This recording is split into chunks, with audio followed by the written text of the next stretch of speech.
Alright guys, as always, I like to do a breakdown and recap of everything that happened after we go to Streetbeefs. If you haven't already, make sure you watch the full fight on the Streetbeefs Fights YouTube channel. It was pretty interesting and there were some surprises. If you don't know the backstory for this fight, I'll put a card up there as well as a link in the description below. I have a playlist that outlines the entire story of how this fight came to be. Right before the fight started, Scarface was like, we're going to do 3 2-minute rounds. And I was like, this is a beef fight. And he was like, you want to do no rounds, no time limits? Blah, blah, blah, blah, blah. I was like, it's a beef fight. Duh. He made a face like they just told him that an old TV show that was his favorite was coming back for a new season. He was like, the beginning of the fight went exactly as I expected it to. I knew for a fact that Dylan was going to come out southpaw, fail to get his foot to the outside, and he would be real susceptible to right hands. And that's exactly what happened. The first punch that landed wasn't really that hard. It was a grazing uppercut. But he immediately, covered up and ran to the corner. I went into the corner and I tried the old ice pick. It hit his arm. It didn't land. But a right hand to the face and then a right uppercut to the body landed immediately after. And then I threw this combo that ended in a head kick. I don't know why I threw a head kick. It was not anything that I'd planned on doing. I guess it was just instinct. Bop, bop, bop, bop, kick from all I mostly work on is a heavy bag. But as soon as I started striking him, he did exactly what everyone does who doesn't regularly train with, pretty hard resistance as far as sparring goes. They're going to do one of two things. They're going to turn away or they're going to try and tackle you. Now I sprawled and defended that takedown. And then something kind of dumb happened. Why the fuck didn't your dumb ass let Dylan back up when I was cornering you and I yelled at you? I said, man, let him back up, man, and finish him where you could have easily finished him at. Dumbass. Yeah. The reason was because my jiu-jitsu is ass. It's total shit. My jiu-jitsu is like white belt shit, but it's a white belt that never practices jiu-jitsu. And everyone, all the Streetbeefs fans had said that the Dragon's best chance was to push forward and take me to the ground. And I really wanted to illustrate the disparity in skill level when you take the top guy at a dojo and pair him up against the absolute worst guy at a real fighting gym, and to still see how vastly different not just the striking, but the grappling would be. I'm literally the worst jiu-jitsu guy among the guys that I train with regularly.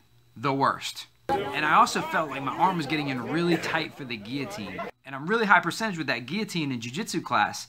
So when I went to kind of finish that guillotine up, I realized I, in my nervousness, had wrapped my hands for boxing. So, I couldn't link my hands because I can't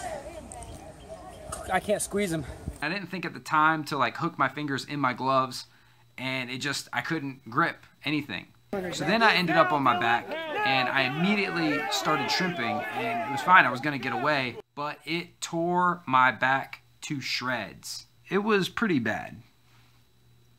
It hurt really bad. It was awful. So I figured I would just hold down guard real tight. I thought it'd be a good pressure test to show how even a scrubby, shitty guard like mine, you can hold someone in it like forever and make it so that they can't hurt you. And I thought for sure the ref would stand us back up. Well, the ref didn't stand us back up, and it took forever. And predictably, he tried to throw on a headlock, and I always preach how the headlock doesn't work. But in this case, something interesting happened. In order to escape the headlock, it's actually really easy. But as soon as my head started scraping across the ground, I started feeling it grab my head just like it had grabbed my back. And I did not want to pull my head out anymore. I knew he couldn't finish me. I knew he couldn't really punch me. I had pretty much good control of him. I just didn't want to pull my head out. But I knew his arm was getting tired, and I was making him really uncomfortable, pushing on his face and pushing on his neck and stuff. So I thought for sure he would do something different, or the ref would stand us up. I don't know what kind of work he does, but he's got really strong, like, isometric holding power. And he did a little headlock takeover on me. But what it actually did is that created enough space to where I could get my head out without having to scrape it along the ground. And that was the beginning of the end when I came out of that headlock. I got into this top position where I'm kind of like sitting on his head and he's on his side. Now, I use this all the time on like white belts or like non-jiu-jitsu people. It probably doesn't work on blue belts or higher, I don't know, but sitting on their head all the time, I either go for Kimura or just control. If it's like a MMA or self-defense thing, just ground and pound. And now I won't show the end of the fight, but that's when I started reining in the big shots. And I'm not actually that fast of a guy, and I don't have that great anaerobic endurance. So I've always kind of leaned more towards just power shots, just picking my shots and landing with power. And I wanted him to like verbally submit. I wanted him to cry out in pain and say he was done or tap out or whatever, because he was covering up, but he wasn't really doing much. And I looked up at the ref twice and looked into the ref's eyes like, yo, he's not doing anything back. And I didn't want to throw any big shots to the head anymore.